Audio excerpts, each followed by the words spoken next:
विधवा और तलाकशुदा लड़का। यह कहानी अनीता और सुरेश की है। अनीता अपनी शादी के 1.5 महीने बाद ही विधवा हो जाती है और उसके जीवन में अचानक ही पतझड़ आ गया था। अनीता को ऐसा लगता था जैसे वह संसार की सबसे बदनसीब औरत है। उसकी आंखों के आगे उसका अंधेरे जैसा भविष्य हमेशा घूमता रहता था।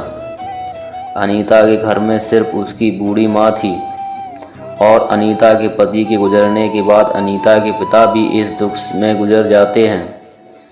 एक बड़ा भाई था, लेकिन वो तो सबसे मुंह मोड़कर अपनी पत्नी को लेकर कहीं और रहने चला जाता है। इसलिए अब अनीता को लगता था कि जिंदगी में कभी भी खुशी उसके दरवाजे पर दस्तक नहीं देगी। दूसरी तरफ सुरेश की बात करते हैं। सुरेश की शादी 2 साल तक तो अच्छी चल रही थी, लेकिन फिर उसकी पत्नी का किसी और के साथ चक्कर चलने लगा और वो उस दूसरे आदमी के साथ खुलेआम अय्याशी करने लगी। फिर कुछ ही दिनों में उसने सुरेश को तलाक देकर दूसरे आदमी से शादी कर ली। सुरेश अपनी पत्नी से बहुत प्यार करता था, लेकिन तलाक होने के बाद वह अपनी पत्नी के बिना बिल्कुल ही अकेला सा हो गया और अपनी सुनसान वीरान जिंदगी अकेले ही काटने लगा। वह नहीं जानता था कि अब उसका भविष्य कैसा होगा, कभी वह फिर किसी से शादी कर पाएगा या नहीं। तभी एक दिन अनीता और सुरेश दोनों ही किसी की शादी की सालगिरह में जाते हैं। अनीता की एक सहेली सुरेश को जानती थी और उसी ने ही उन दोनों को मिलवाया। सुरेश से मिलकर अनीता को अच्छा नहीं लगा, क्योंकि सुरेश अपनी पत्नी के बारे में नेगेटिव बातें कर रहा था और यह सुनकर अनीता को सुरेश पर गुस्सा आ रहा था कि वह औरतों के बारे में इतना गलत कैसे बोल सकता है। लेकिन बाद में उसकी सहेली मंजू ने बताया कि सुरेश कितना दुखी लड़का है। वह अच्छे खासे पैसे कमाता है और उसके परिवार वाले भी बिल्कुल सीधे हैं, लेकिन फिर भी उसकी पत्नी ने दूसरे मर्द के चक्कर में इस बेचारे को धोखा दे दिया और अब सुरेश दिन रात रोता ही रहता है। यह सुनकर अनीता का दिल भर आया। वह मन में सोचने लगी कि एक शरीफ लड़के को मैं बिना मतलब ही बुरा समझ रही थी। तो उसी दिन से अनीता के मन में सुरेश के प्रति एक प्रेम सा जाग गया। तभी कुछ ही दिनों बाद अनीता ने अपनी सहेली मंजू से कहा कि मंजू, मैं पता नहीं क्यों सुरेश को चाहने लगी हूँ और मैं उसे पसंद भी करती हूँ। अगर मंजू तू कुछ उपाय करके मेरी दोस्ती सुरेश से करवा दे तो शायद मेरी ज़िंदगी संवर जाएगी। तो मंजू ने कहा कि ठीक है, तू कहती है तो मैं किसी बहाने से सुरेश को अपने घर बुलाती हूँ। मैं उसे तेरी सारी कहानी पहले ही बता दूंगी, फिर तू भी आ जाना, आगे तुम दोनों की किस्मत। तभी मंजू अपने जन्मदिन का बहाना करके सुरेश को अपने घर बुलाती है और मंजू सुरेश को अनीता की बीती हुई सारी बातें बताती है और वो उसे ये भी बताती है कि शादी के 1.5 महीने से ही अनीता विधवा हो गई थी। सुरेश को अनीता का ऐसा हाल देखकर उसे बहुत दुख होता है। तभी सुरेश अनीता से मिलता है और उसे समझता है वाकई में अनीता एक बहुत दुखी लड़की थी। अब सुरेश ये तय कर लेता है कि वो अनीता का सहारा बनेगा। अनीता को भी सुरेश दिल से बहुत ही पसंद था और दोनों ही बाहर भी मिलने लगे ताकि वो एक दूसरे को सही से समझ सकें। एक दिन उन दोनों को ही एक दूसरे से बेहद प्यार हो गया और रात भर वो दोनों ही फ़ोन पर चैटिंग भी करते हैं और कभी फ़ोन पर बातें भी कर लेते थे। सुरेश बहुत ही रोमांटिक लड़का था। वह अपनी बातों से अनीता का दिल जीत चुका था। अनीता को भी सुरेश के मुंह से अपनी तारीफ सुनना बहुत ही अच्छा लगता था। दोनों ही हर रविवार को मिलते थे, पार्क में घूमने जाते थे और कभी कभी रात को होटल में डिनर करने भी चले जाते थे। तभी एक दिन अनीता सुरेश को अपने साथ अपने घर ले गई और उसे अपनी माँ से मिलवाया। सुरेश ने जब अनीता की माँ के पाँव छुए तो अनीता की माँ रोने लगी और सुरेश का हाथ पकड़कर कहने लगी कि बेटा, मेरी बेटी का सहारा जरूर बनना और उसका साथ कभी भी मत छोड़ना। मेरे सिवा कोई भी नहीं है, अब मेरा भी कोई पता नहीं कब उस भगवान का बुलावा आ जाए। अगर मैं मर गई तो मेरी जवान लड़की का क्या होगा।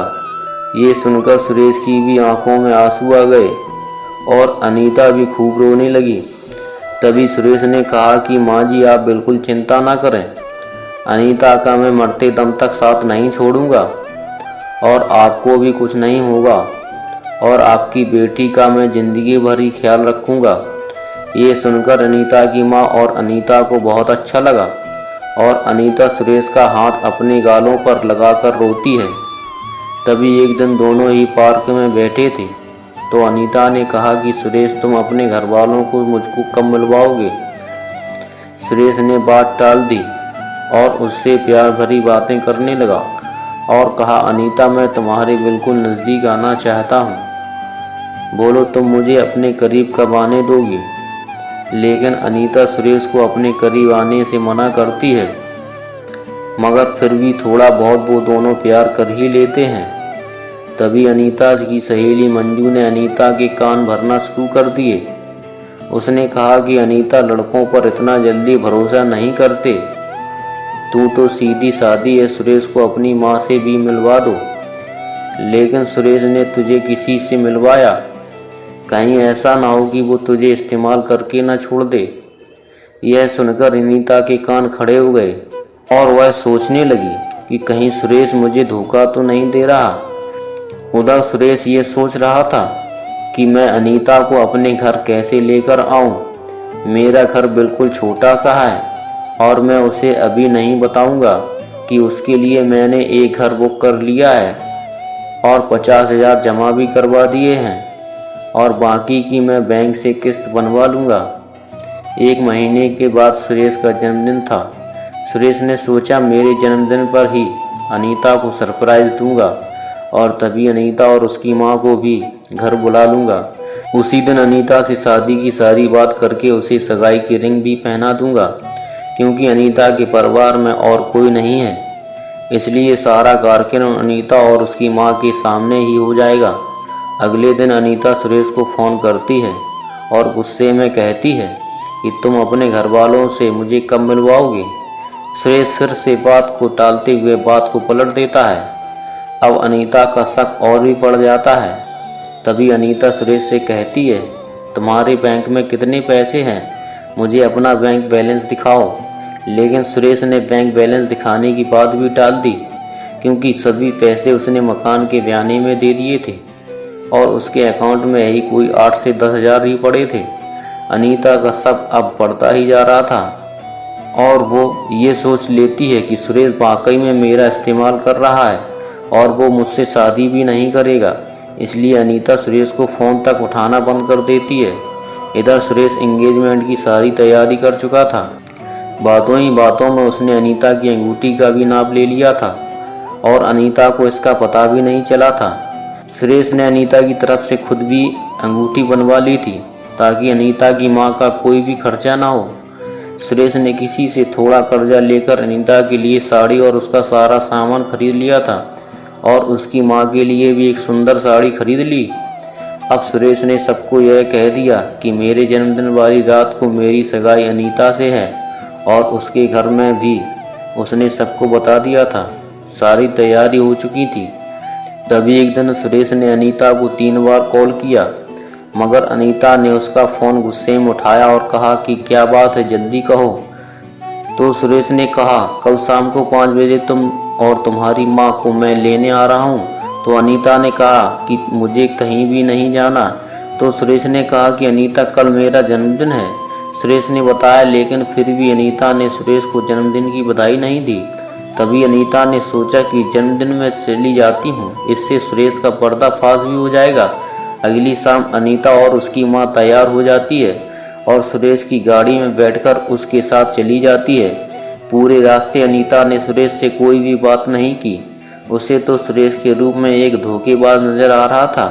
तभी जैसे ही अनीता सुरेश के घर की दहलीज पर कदम रखती है, वैसे ही सुरेश की माँ आरती की थाली लेकर आती है और अनीता को टीका लगाकर उसकी आरती उतारती है। ये देखकर अनीता हैरान रह जाती है। तभी वो भी सुरेश की माँ के पांव छूती है। उसकी माँ उसे अंदर आने के लिए कहती है। सभी लोग खड़े थे।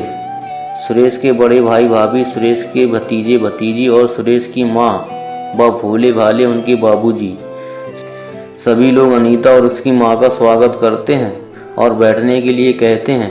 अब सुरेश का जन्मदिन भी बन जाता है। उसके बाद अनीता जाने के लिए कहती है तो सुरेश की माँ कहती है कि बहू, तुम्हें जाने के लिए नहीं बुलाया है, हमेशा के लिए यहीं रखने के लिए बुलाया है। अनीता समझ नहीं पाती। तभी सुरेश की बड़ी भाभी 2 फूलों की माला और एक प्लेट में 2 अंगूठी लेकर आती हैं। ये देखकर अनीता सुरेश की तरफ बड़े ही आश्चर्य के साथ देखती हैं। तभी सुरेश एक अंगूठी अनीता के हाथ में रख देता है और कहता है, आज हमारी एंगेजमेंट है अनीता, और इस बात के लिए मैं तुम्हें सरप्राइज करना चाहता था। तुम्हें ये रिश्ता मंजूर है ना? अनीता रोने लग जाती है और मन में ये सोचती है कि मैंने किस लड़के पर शक किया। सुरेश ने न मकान के कागज़ भी अनीता के हाथ में रख दिए और कहा कि अनीता, ये मकान मैंने तुम्हारे लिए लिया है, क्योंकि हमारा ये घर थोड़ा छोटा है ना। इसलिए अनीता की आंखें अब अपने आंसुओं को रोक नहीं पा रही थी। तभी अनीता ने मकान के कागज़ अपनी सास के हाथ में रखते हुए कहा कि माँ जी, मुझे तो इसी घर में रहना है आपके साथ, मुझे नया मकान नहीं चाहिए। इस बात से घर के सभी लोग खुश हो जाते हैं। तभी सुरेश कहता है कि अनीता, तुम्हारी माँ भी तुम्हारे साथ ही रहेगी, भला वो अकेली कैसे रह पाएगी। ऐसा करते हैं, जो मकान मैंने लिया है वो पास में ही है, माँ को तुम वहीं शिफ्ट कर दो ताकि तुम अपनी दोनों माँ को संभाल सको। अब सब कुछ ठीक हो गया था। कहाँ अनीता एक शक की वजह से सब खत्म करने जा रही थी।